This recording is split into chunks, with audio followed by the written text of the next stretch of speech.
My name is Thabo Mokoena. I didn't always believe in demons. That's what people assume when they hear someone like me speak, that I grew up in darkness, that I was born into it, that I never knew anything else. But that's not true. I grew up in a normal home in South Africa. My mother prayed. Not loudly, not dramatically, just quietly, every night. My father, he didn't care much for religion, but he respected her enough to stay silent when she did. And me? I used to laugh at her. Not out of cruelty, just ignorance. I thought prayer was for weak people, for those who couldn't face reality. I believed in power, control, and knowledge. Things I could see. Things I could use. I didn't know I was being watched. Not by God. By something else. It started when I was 17. There was a man at school, no one really knew him well. He wasn't a teacher, not officially. He just appeared. Always calm. Always observing.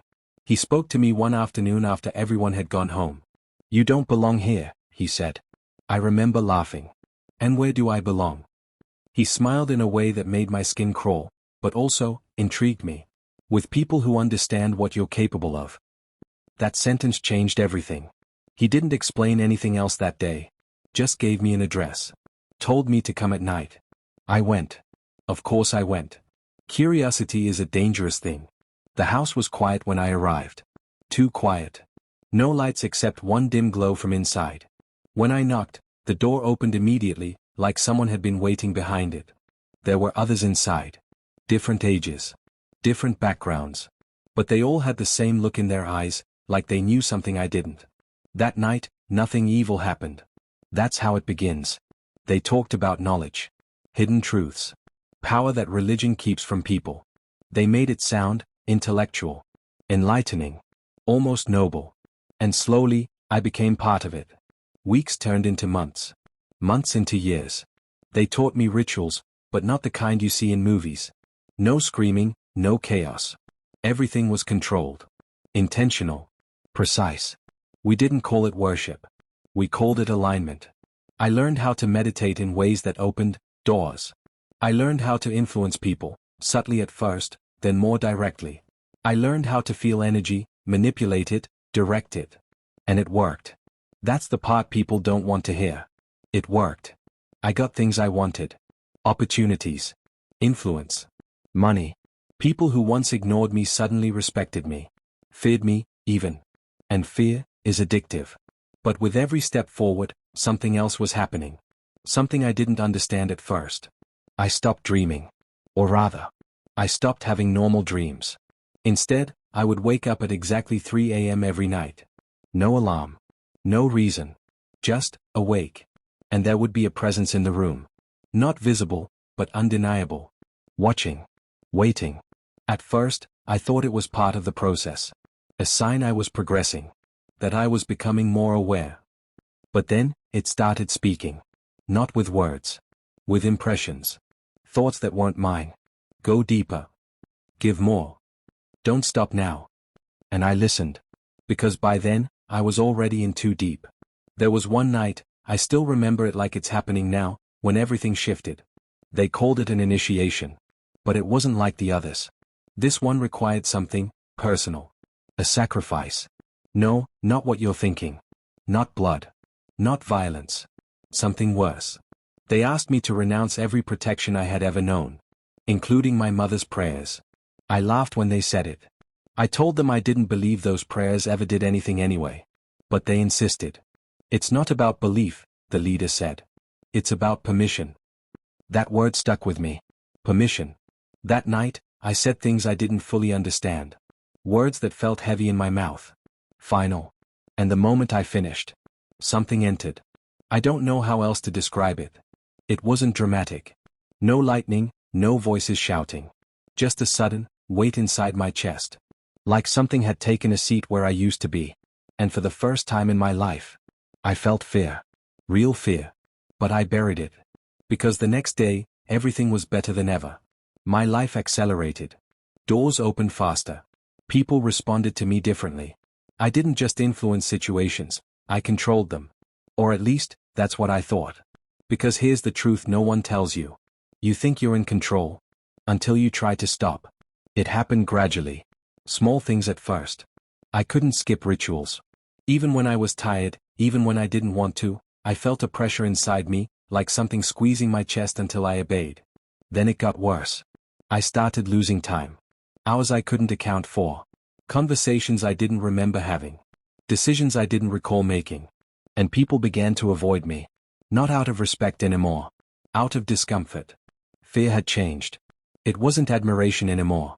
It was something else. Something darker. And then came the dreams again. But these weren't like before. Now, I saw faces.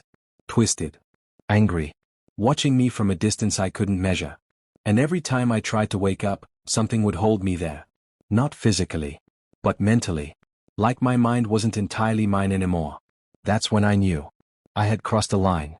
But I didn't know how to go back. I tried to leave. I really did. I stopped attending the meetings. Ignored the messages. Tried to live a normal life again. That's when things got violent. Not around me. Inside me. I would feel sudden waves of anger for no reason. Thoughts that didn't belong to me. Urges I couldn't explain. And at night, the presence was no longer quiet. It moved. I could feel it pacing around my room. Standing close to my bed. Leaning over me. Watching. Waiting. I couldn't sleep anymore. I couldn't think straight. And the worst part? I couldn't pray. Not because I didn't want to. Because I couldn't. Every time I tried, something would block it. Like hitting a wall inside my own mind. Words wouldn't come out. Or they would, but they felt empty. Powerless. I remembered my mother then. Her quiet prayers. Her consistency. And for the first time in years, I felt something I hadn't felt in a long time. Desperation.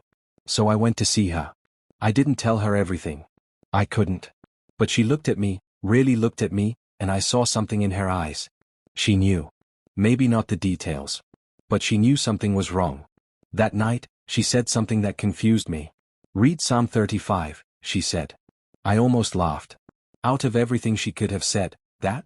A chapter in the Bible? But she didn't argue. Didn't explain. Just repeated it. 7 nights. Don't stop. I didn't believe it would work. But I had nothing left to lose. The first night, I couldn't even finish it. Halfway through, I felt resistance. Not physical, but strong.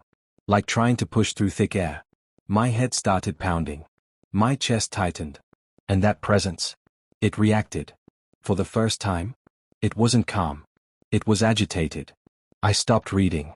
And the moment I did, everything went quiet again. That scared me more than anything. Because it meant one thing. It was real. The second night, I tried again. This time, it was worse. The words felt heavier. Harder to say. My voice would shake, break, disappear. And the presence, it didn't just move. It came closer. Closer than it had ever been before. I could feel it right next to me. And then, something unexpected happened. For a split second. It backed away. Just a little. But enough for me to notice.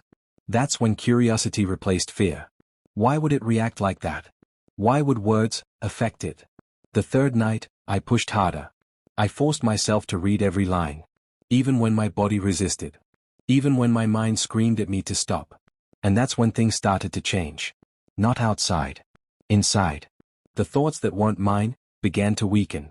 The pressure in my chest started to lift. And the presence? It became unstable. Angry. Restless. By the fourth night, I wasn't just reading. I was fighting. Every word felt like a weapon. Every verse like a push against something that didn't want to let go. And it didn't go quietly. That night, I heard it. Not in my thoughts. Out loud. A whisper. Right beside my ear. Stop. I froze. Because until then, it had never spoken like that. Clear. Direct. Real. I almost did. I almost stopped. But something in me, something small but stubborn, refused. And I kept reading. The fifth night. Something broke. Not in me. In it. The presence that had felt so strong, so dominant, suddenly felt weak. Like it was struggling to hold on. And I realized something that changed everything.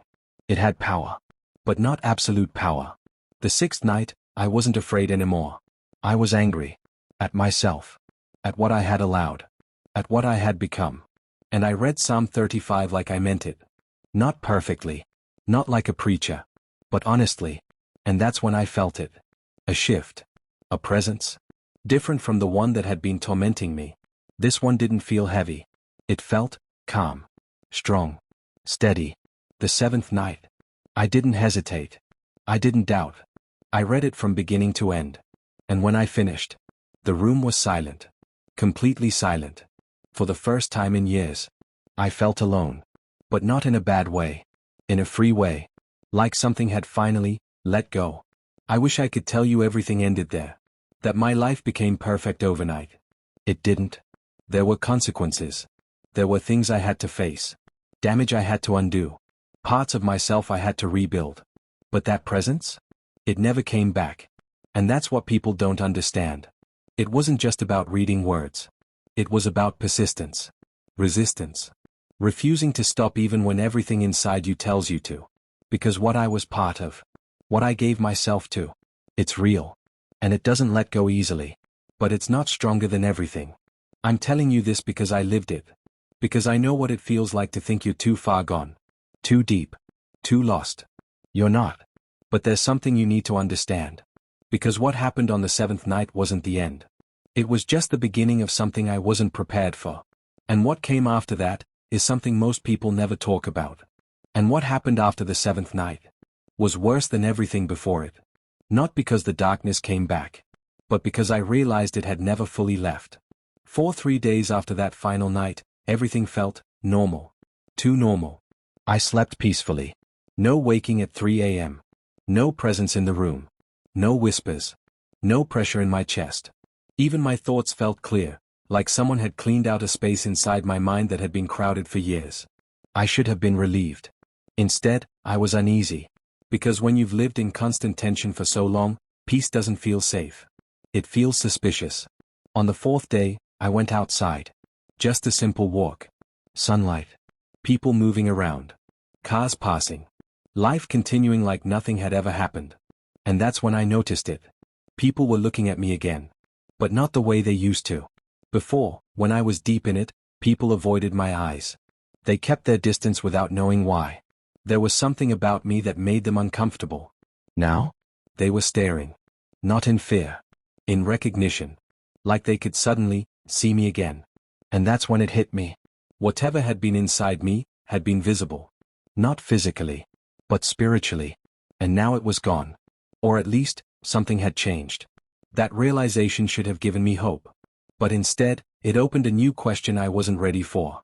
If it could leave, could it come back? I didn't want to find out. So I stayed close to my mother. Closer than I had been in years. I watched her pray. Not secretly, openly. I sat in the same room sometimes, pretending to scroll on my phone, but really, I was listening. There was something different about the way she prayed now. Or maybe, I was different. Her words didn't feel empty anymore. They felt intentional. Focused. Like she knew exactly what she was doing.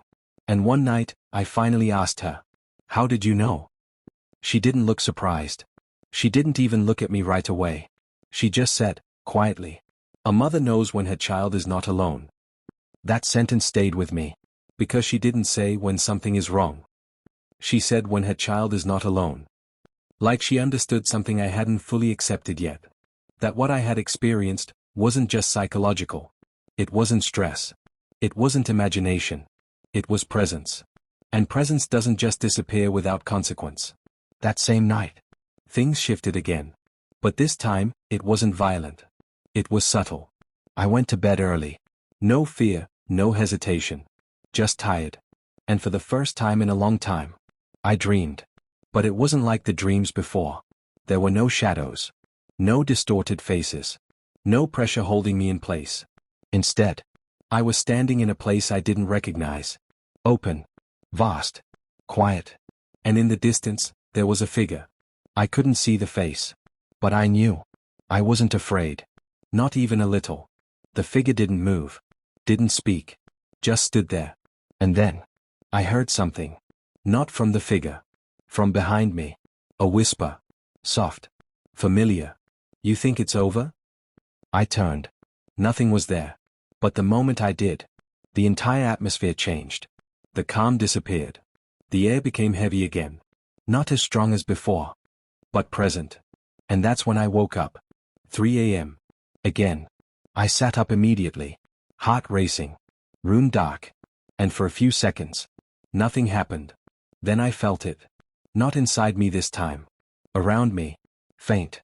Weaker. But still there. Watching. Waiting. And suddenly, I understood something I hadn't before. It hadn't been destroyed. It had been pushed out. And now, it was trying to find a way back in. That realization brought back a kind of fear I hadn't felt even at my worst. Because before, I didn't know what I was dealing with. Now I did. And knowledge doesn't always make things easier. Sometimes it makes them more terrifying. I didn't sleep the rest of that night. I just sat there. Thinking. Listening. Waiting for it to make a move. But it didn't. And that was worse. Because silence can mean patience. The next morning, I told my mother everything. Not just parts. Everything. The rituals. The initiation. The presence. The voice. The 7 nights. And what happened after. She didn't interrupt. Didn't react dramatically. She just listened. And when I finished, she nodded. Like she had been expecting it. There's something they don't tell you, she said. They don't need to stay inside you, to influence you. That sentence hit harder than anything else. Because it explained everything I was feeling. The distance. The watching. The waiting. It wasn't gone. It was repositioning. And that meant one thing. This wasn't over. Not even close. That night, she gave me new instructions. Not complicated. Not dramatic. But specific. Don't stop. Keep reading. Keep resisting. Because now, it knows you're aware. That word again. Aware. And I realized something uncomfortable. Before, I had been a participant. Now, I was a target. The second night after the 7th day was worse than the first. I started reading again. Psalm 35. Same words. Same intention. But the resistance? Different. Sharper. More focused. It wasn't trying to stop me with pressure anymore. It was trying to distract me. Thoughts started flooding my mind. Random. Irrelevant. Persistent. Memories I hadn't thought about in years. Voices from my past. Regret. Shame. Everything at once. It wasn't attacking directly. It was overwhelming. Trying to break my focus. And for a moment, it worked. I lost my place. Stopped reading. And the moment I did, that faint presence grew stronger. Not fully, but noticeably. Like it had gained ground. That's when I understood the new strategy. Before, it used force. Now, it was using subtlety. And subtlety is harder to fight. Because you don't always notice it happening. The third night, I prepared differently. I didn't just sit and read. I focused. Every word. Every line. I refused to let my mind wander. And when the distractions came, I ignored them. Not easily. Not perfectly. But intentionally. And something interesting happened. The presence didn't get stronger. It stayed, stuck. Like it couldn't move forward.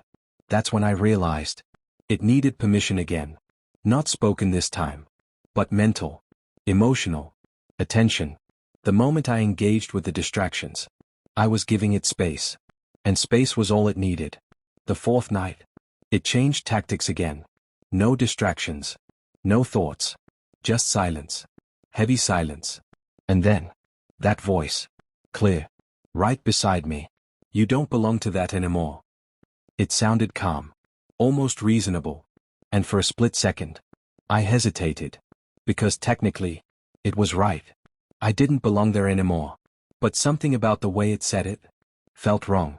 Manipulative. Like it was trying to pull me into a conversation. And I remembered something from before. It always starts with engagement. So I didn't respond. I kept reading. And the moment I ignored it, the calm tone disappeared. Replaced by something sharper. Frustrated. That's when I knew. It needed my response. Without it, it had limits. The fifth night, I saw it. Not clearly. Not fully. But enough. A shape. Near the corner of my room. Not solid. But not invisible either. And for a second, old fear tried to come back. But something inside me stopped it. Because now I knew something I didn't before. Fear was an entry point. And I wasn't opening that door again. So I kept reading. Voice steady. mind focused. And the shape didn't move closer. It stayed where it was. Watching. Waiting. But unable to act. The sixth night. Nothing happened. No presence. No voice. No shape. Just silence. And that silence felt different. Not heavy. Not tense. Just empty. And for the first time since all of this began, I felt something I hadn't allowed myself to feel before. Relief. But also caution. Because I had learned the hard way. Silence doesn't always mean absence. Sometimes it means strategy.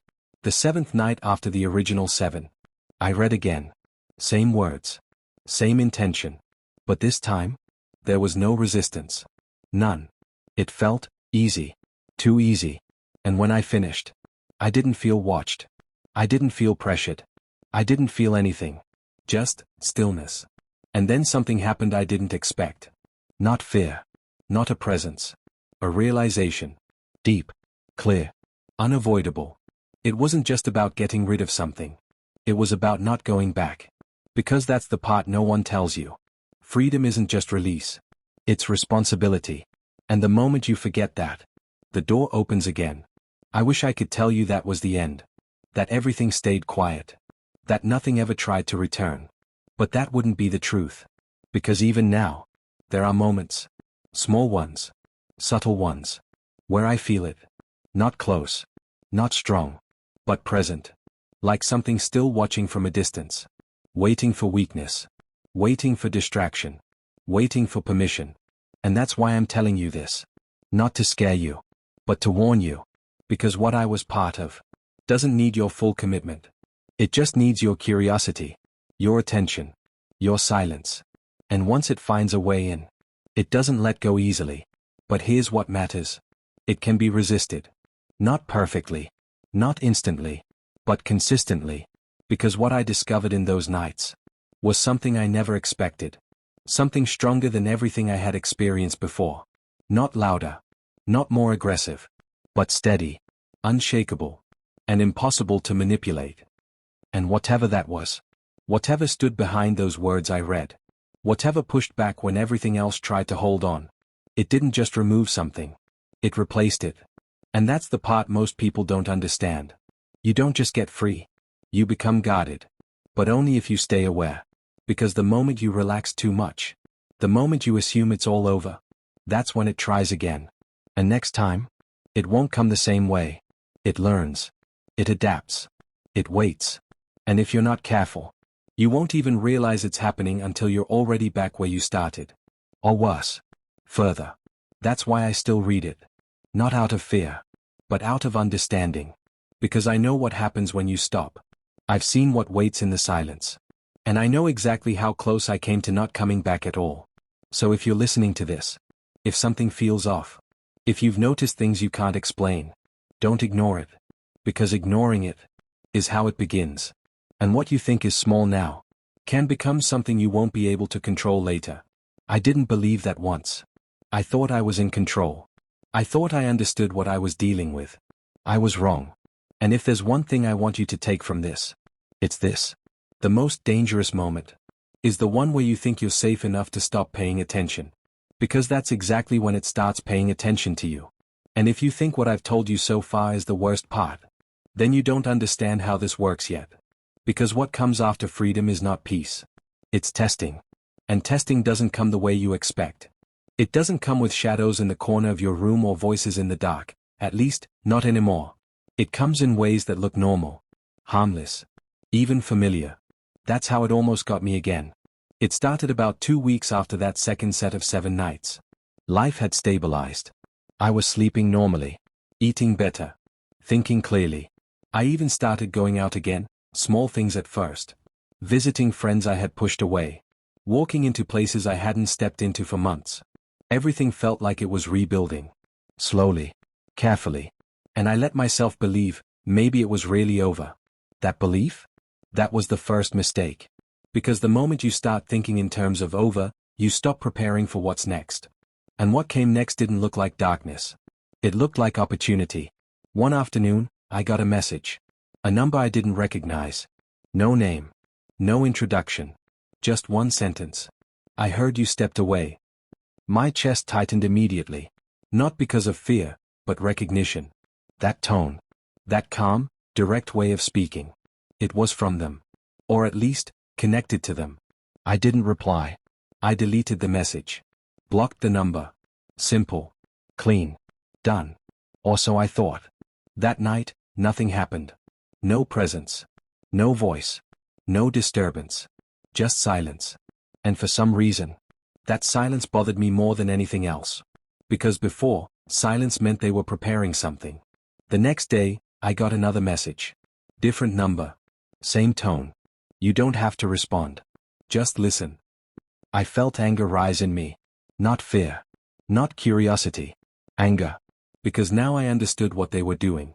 They weren't trying to pull me back directly. They were trying to reopen a line. Any line. And communication is connection. I ignored it again. But this time, something followed. Not immediately. Not dramatically. Just a thought. Simple. Quiet. Maybe you should hear what they have to say. I froze. Because that thought didn't feel like mine. And that's when it clicked. They weren't just reaching out externally. They were testing internally. Trying to see if there was still a door open in my mind. A small one. A forgotten one. A weak one. And for a second, I almost responded. Not because I wanted to go back. But because I wanted closure. Answers. Understanding. And that's when I caught it. That's how it works. It doesn't pull you back with darkness. It pulls you back with curiosity. And curiosity feels harmless. But it isn't. I didn't respond. Instead, I picked up my phone. And I read Psalm 35 again. Not out of habit. Out of instinct. And the moment I started, that thought disappeared. Completely. Like it had never been there. That's when I realized something deeper. This wasn't just about removing something external. It was about maintaining control internally. Because if your mind slips, even for a moment, that's all it needs. The messages stopped after that. No more numbers. No more texts. Nothing. And for a few days, everything went back to normal. Again. Too normal. And I started noticing a pattern. Every time I thought things were over, something new would begin. Different approach. Same intention. And then came the dreams again. But this time, they weren't nightmares. That's what made them dangerous. The first one felt peaceful. I was back in that open place. The vast, quiet space I had seen before. But this time, the figure in the distance was closer. Still no face. Still no voice. But closer. And for some reason, I felt drawn to it. Not forced. Not pulled. Just interested. Like I wanted to understand. I took a step forward. Then another. And the closer I got, the more familiar it felt. Not comforting. Not safe. Just familiar. Like something I had known before. And just as I was about to get close enough to see its face, I woke up. 3 a.m. Again. But this time, there was no presence in the room. No heaviness. No fear. Just that feeling. That curiosity. Lingering. And I didn't like it. Because I recognized it now. It wasn't an attack. It was an invitation. And invitations are harder to reject than attacks. The second dream came the next night. Same place. Same figure. But this time, it spoke. Not clearly. Not in words I could repeat. But I understood the message. You don't have to fight anymore. I stopped walking. Because something about that sentence felt wrong. Not aggressive. Not threatening. But deceptive. Because it sounded like relief. Like rest. Like something I wanted. And that's when I realized the shift. Before, it tried to control me through fear. Now, it was trying to disarm me through comfort. And comfort can be more dangerous than fear. Because you don't resist comfort. You accept it. I didn't respond. I didn't move closer. I just stood there. And slowly, the figure stopped advancing. Then the environment started to change. Subtle at first. The light dimmed slightly. The air felt heavier. And that familiar pressure began to return. Not fully, but enough. And I woke up again. This time, with my heart racing. Because now I understood something critical. The battle hadn't ended. It had evolved. And if I didn't adapt, I would lose in a different way. The next night, I didn't wait for the dream. I read Psalm 35 before sleeping. Slowly. Intentionally. And when I finished, I felt something settle. Not dramatic. Not overwhelming. Just steady. And that night, no dream came. That was the first time I understood the timing. It wasn't random. It was strategic. Every moment I became passive, it became active. Every moment I stayed intentional, it stayed distant. Which meant one thing. This wasn't about one-time freedom. It was about ongoing resistance. And resistance isn't comfortable. It requires awareness, consistency, discipline. Things I hadn't valued before. Things I used to think were unnecessary. Now, they were the only thing keeping me stable. Weeks passed. And the patterns continued. Not every day. Not every night. But often enough to remind me. It hadn't forgotten me. It was just waiting for a different opening. And then, it tried something I didn't expect. It used someone I trusted. A friend I hadn't seen in a long time reached out to me. Normal conversation at first. Catching up. Laughing. Talking about life. And then, casually, he brought it up. You remember those meetings you used to go to? My stomach tightened immediately. I stayed calm. Yeah. That's in the past. He nodded. But then he said something strange. They've changed. I didn't respond. They're not what they used to be. It's more controlled now. Less intense. That word. Controlled. It sounded familiar. Too familiar. And I realized something instantly. This wasn't random. This was targeted. They knew I wouldn't respond to direct messages anymore. So they used proximity, trust, familiarity. And suddenly, the conversation didn't feel normal anymore. It felt designed. I looked at him carefully. And for a split second, I saw it. Not physically, but in his expression. That same look. That same awareness. The same one I used to have. And that's when I knew. He wasn't just talking. He was recruiting. Not aggressively. Subtly. The same way it started with me. You should come once, he said. Just to see. That sentence echoed something deep inside me. Because I had said the same thing years ago. To myself. Just to see. And that's how it begins. Always. I stood up. Without saying much. And I left. He didn't try to stop me. Didn't argue. Didn't push. And that silence confirmed everything. Because real friends ask questions. They try to understand. He didn't. Because that wasn't his role anymore. That night, I didn't wait. I read Psalm 35 again. Not out of fear. Out of clarity. Because now I understood something deeper. This wasn't about one encounter. It was a system. A pattern. A structure that adapts based on your response. And if you don't recognize the pattern, you fall into it again. But differently. Quietly. Gradually. And before you realize it, you're back. Maybe not in the same place. But in a place that leads to the same end. That's why I'm telling you this. Because people think escape is the victory. It's not. Awareness is. Consistency is. Because what I was part of doesn't rely on force. It relies on patience. And patience wins against people who relax too early. I didn't relax again after that. Not completely. Not blindly. I stayed aware. Not paranoid. But conscious. And slowly, the attempts became less frequent. Less intense. More distant. But never completely gone. Because that's the truth no one likes to hear. Some doors, once opened, never fully disappear. They just stay closed. Waiting. And whether they open again depends on you. Not them. And that's a responsibility most people aren't ready for. I wasn't ready for it. Not at the beginning. But I had no choice. Because I had seen both sides now. The illusion of control. And the reality of influence. And I knew exactly what it felt like to lose myself. So I made a decision. Not emotional. Not reactive. Deliberate. I wasn't going back. Not even one step. Not even out of curiosity. Not even for answers. Because some answers aren't worth the cost. And some curiosity isn't innocent. It's a doorway. And I had already seen what was on the other side. But there's one more thing. Something I haven't told you yet. Because it didn't happen immediately. It came later. Unexpected. And it changed the way I understood everything. Not just what I went through. But why it happened in the first place. And what I discovered. is something most people would ignore, even if they experienced it themselves. And what I'm about to tell you now is the part one tried to ignore the longest.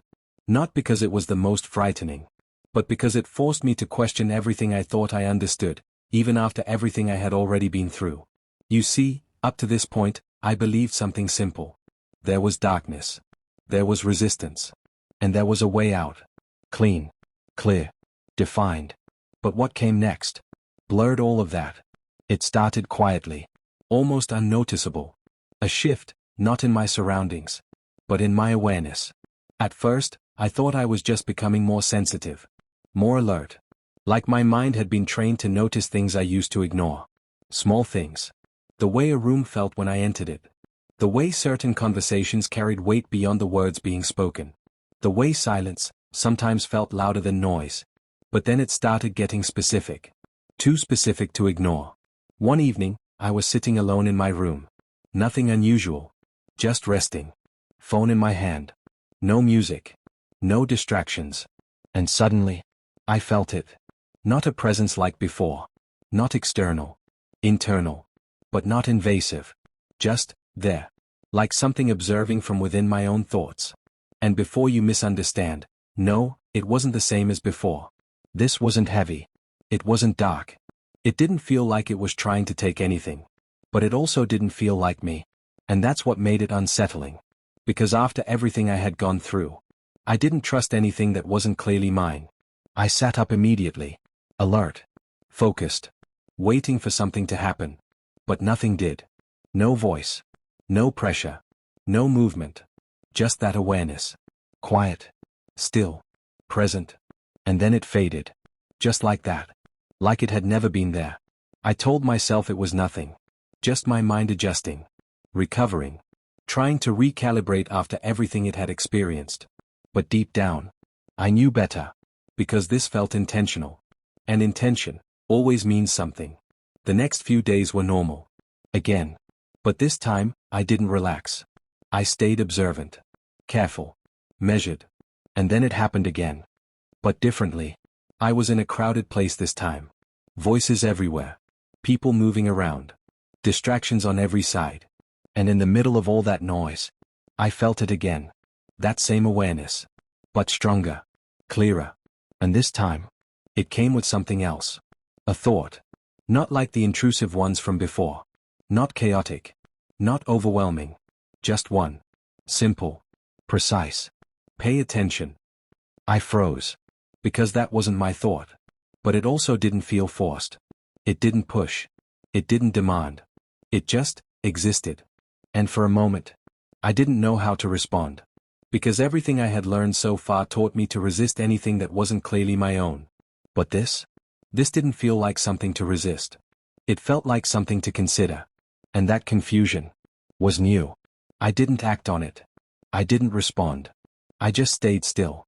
And after a few seconds, it disappeared again, leaving me with more questions than answers. That night, I went home with a different kind of tension. Not fear. Not panic. Just uncertainty.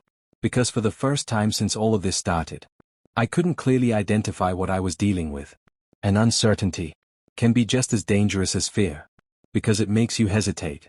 And hesitation creates openings. I didn't want openings. So I did the only thing I knew would stabilize me. I read Psalm 35 again. Slowly. Carefully. Watching my thoughts. Watching my reactions. Watching everything. And something unexpected happened. There was no resistance. No distractions. No pressure. Nothing tried to interrupt. And that alone told me something important. Whatever I felt earlier wasn't opposing this. And that raised a new question I wasn't ready for. If it wasn't opposing it, then what was it? That question stayed with me longer than anything else. Days turned into a week. And the pattern continued. Moments of normalcy. Followed by brief, precise interruptions. That same awareness. That same quiet presence. And occasionally, those short, direct thoughts. Never many. Never overwhelming. Just one at a time. Always clear. Always intentional. Watch. Don't rush. Stay aware. Simple instructions. Nothing dramatic. Nothing emotional. But every time they came, They aligned with something happening around me. That's what made it impossible to ignore. It wasn't random. It was responsive. And that's when things started to shift again. Because now, I wasn't just reacting to something. I was being guided. And that idea made me uncomfortable. Not because it felt wrong, but because I didn't understand it. And after everything I had been through, I didn't trust what I didn't understand. So I tested it. Not openly. Not recklessly. Carefully. The next time that awareness appeared, I didn't pull away. I didn't immediately shut it down. I observed. Quietly. And when the thought came, wait. I listened. Not fully. Not blindly. But enough to see what would happen. And what happened was subtle, but undeniable. Something I had been about to do. Something small, almost insignificant. Felt wrong. Not logically. Emotionally. Internally. Like a warning. So I paused. Just for a moment. And within seconds, something shifted. A conversation nearby changed direction. A situation that would have involved me didn't. And suddenly, I wasn't part of something I shouldn't have been part of. That's when it hit me. Hard. This wasn't control. This wasn't manipulation. This was protection. And that realization shook me more than anything else. Because it meant something I hadn't considered before. Not everything beyond you is against you. But that didn't mean I relaxed. If anything, I became more cautious. Because now I had to learn the difference. And that difference is not obvious. It doesn't come with labels. It doesn't announce itself. You have to recognize it. And recognition takes time. The next few weeks became a different kind of journey. Not escaping something, but understanding something. And that process was slower, more complex. Because it required something I wasn't used to. Discernment. Not just reacting. Not just resisting. But evaluating. Every thought. Every feeling. Every impulse. And that's when I started seeing the pattern clearly. There were two types of interruptions. The old ones. Chaotic. Distracting. Invasive. Trying to pull me away from focus. From clarity. From control. And the new ones. Calm. Precise. Minimal. Trying to guide me toward awareness. Toward stability. Toward control. They felt completely different. But if you weren't paying attention, you could confuse them. And that confusion could take you back to where you started. Or worse, leave you stuck between both. That's the part no one talks about. The middle. The space between being controlled and being free. Because that space is where most people get lost. Not in darkness. Not in light. But in confusion. And confusion is dangerous. Because it makes you question everything. Even what's helping you. Even what's protecting you.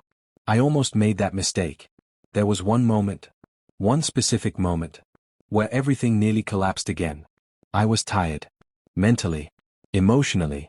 Physically. Weeks of constant awareness had drained me. And for the first time, I just wanted silence. No thoughts. No guidance. No resistance. Nothing. Just quiet. And that's when it came. That old feeling. Soft. Familiar. Comforting. Rest. You've done enough. I didn't question it immediately. Because it sounded reasonable. Logical. Even deserved. And for a second, I almost accepted it. But something inside me paused. Not loudly. Not forcefully. Just enough. And then, another thought came. Different. Clearer. Don't confuse silence with surrender.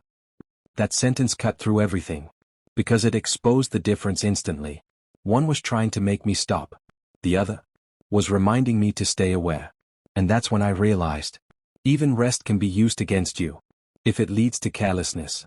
So I didn't shut everything down. I didn't isolate. I didn't disconnect. I just adjusted. I stayed aware. Without exhausting myself. And that balance became the key. Because this wasn't about constant tension. It was about controlled awareness. Knowing when to engage. Knowing when to step back.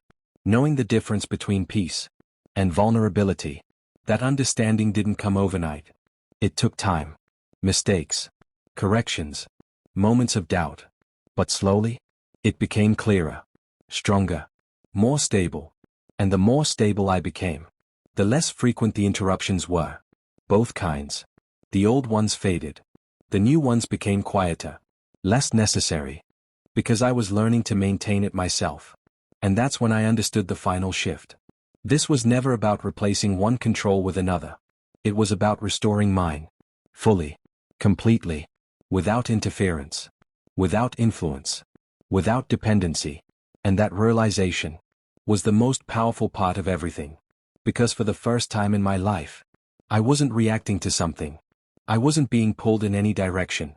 I wasn't trying to escape anything. I was stable, centered, aware. And that state felt stronger than anything I had experienced before. Stronger than the power I thought I had in the beginning. Stronger than the fear I felt in the middle. Stronger than the resistance I built to survive. Because this was real control. Not borrowed. Not influenced. Not manipulated. Mine. But here's what you need to understand. Because this is where most people misunderstand everything.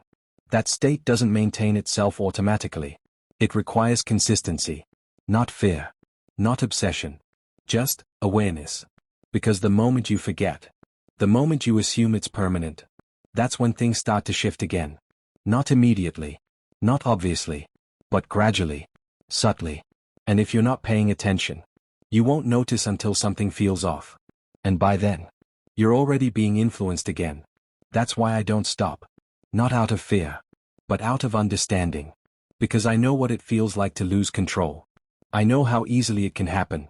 And I know how quietly it begins. Not with darkness. Not with fear. But with small, almost invisible, moments of inattention. And those moments are where everything starts. So if you're listening to this, really listening, don't focus only on the extreme parts of my story. The rituals, the presence, the voices. That's not where the real danger is. The real danger is in the subtlety, the small shifts, the thoughts you don't question, the moments you don't notice. Because that's where influence begins. And once it begins, it doesn't need force. It just needs time. And patience is something it has more of than you think. I learned that the hard way. But I also learned something else. Something that changed everything for me. And this is the part most people overlook. Because it doesn't sound dramatic. It doesn't sound powerful. But it is. More than anything else I've said so far. And once you understand it, you'll start seeing things differently.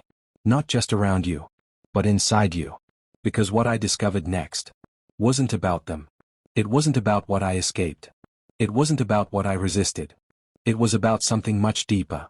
Something that had been there the entire time. Even when I didn't recognize it. And once I saw it clearly, I understood why I was able to come back at all. And why some people never do. And now, I can finally tell you the part that explains everything. Not the rituals. Not the presence. Not even the resistance. But the reason I made it out at all. Because after everything, the fear, the pressure, the nights of fighting something I couldn't see, I kept asking myself one question. Why didn't it completely take me? I gave permission. I participated. I went deeper than I should have. So why didn't it finish what it started? That question stayed with me. Quietly. Persistently. And the answer didn't come in a dramatic moment. It came slowly. Through observation. Through patterns. Through understanding something I had ignored my entire life. It came through my mother. Not her words. Her consistency. Every night, she prayed. Even when I mocked it. Even when I ignored it. Even when I walked deeper into something that should have destroyed me completely. She didn't stop. And I used to think those prayers meant nothing. That they were just habits. Routines. Empty words spoken into silence. But I was wrong. Completely wrong. Because what I didn't understand back then was that some things don't stop just because you don't believe in them. And some protections don't depend on your awareness to exist. They just stand. Quietly. Patiently. Until the moment you recognize them. That's what those 7 nights revealed to me. Not just resistance. Not just power in words. But connection. A connection that had been there before I ever stepped into darkness. A connection I tried to break. Tried to ignore. Tried to replace. But never actually destroyed. And that's why I didn't completely fall. Because even when I walked away, something didn't walk away from me. That realization broke something inside me. Not in a painful way. In a real way. Because for the first time, I saw clearly. I wasn't as independent as I thought. And I wasn't as lost as I believed. There was something holding the line, even when I crossed it. And once I understood that, everything changed. Not overnight. Not perfectly. But deeply. I stopped seeing prayer as weakness. I stopped seeing awareness as paranoia. I stopped seeing discipline as restriction. Because I had lived the alternative. I had seen what happens when you give up control, thinking you're gaining it. And I knew I would never go back. Not because I was strong, but because I finally understood what strength actually is. It's not dominance. It's not influence. It's not control over others. It's control over yourself. Your thoughts. Your attention. Your choices. Because that's where everything begins. And everything ends. Now listen carefully. Because this is the part you cannot ignore. What I experienced didn't start with rituals. It didn't start with dark rooms or secret meetings. It started with something simple. Curiosity. Attention. A willingness to step closer. Just to see. That's all it took. And if you think that doesn't apply to you, you're already closer than you realize. Because it doesn't always look the same. It doesn't always announce itself. Sometimes it comes as a thought. A habit. A pattern you don't question. A voice that sounds like your own. And if you don't pay attention, you won't even notice when it begins. That's why awareness matters. Not fear. Not panic. Awareness. Because once you're aware, you can choose. And that choice is more powerful than anything I ever experienced in that world. I'm not telling you this as someone who read about it. I'm telling you as someone who lived it. Who felt it. Who almost didn't come back. And I'm standing here now because I made a decision. A clear one. A final one. Not just to leave, but to stay free. And staying free is a daily decision. Not a one-time event. So if you're listening to me right now, and something inside you feels uneasy, don't ignore it. Don't explain it away. Don't bury it under distraction. Pay attention.